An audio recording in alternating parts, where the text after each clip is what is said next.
मी तुम्हाला सांगतो, शब्द आपण सगळे अंडरस्टँडिंग कसे करतो, शब्दांवरनं करतो. तो काय बोलतोय हे आपण परसिव्ह करतो. ह्याचं महत्व फक्त 7% आहे 100% मध्ये, की 60 नाही 7%. तुम्ही सगळ्यांनी ह्युमन सायकोलॉजी शिकली पाहिजे.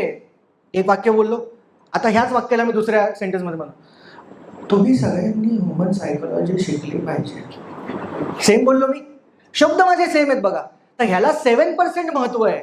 बाकीचं महत्व तुमच्या इमोशनला, तुमच्या टोनॅलिटीला, तुमच्या डोळ्यांना, तुमच्या फेशियल एक्सप्रेशनला आहे. पण आपण काय करतो, तो व्यक्ती बोलतोय की मी एखादा काहीतरी तो रेजिस्ट करतोय समजा, आपण तेवढेच शब्द पकडतो. म्हणून तुम्ही बघा, व्हॉट्सअपवरती जर तुम्ही एखाद्यासोबत चॅटिंग करताय, मिसकम्युनिकेशन होतं. Have you notice that? बऱ्याचदा असं होतं की मला तसं नव्हतं म्हणायचं, कारण व्हॉट्सअपवर आपण एक बोलतो, त्याला वेगळं काहीतरी वाटण्याचे चान्सेस असतात. कारण शब्द, जर फक्त शब्द असते तर देवाने डोळे म्हणजे हावभाव कशाला दिले असते? सगळे सारखेच दिसले असते. सगळे सारखे दिसले असते, डोळे आणि फक्त आवाज सगळ्यांचे वेगळे असले असते.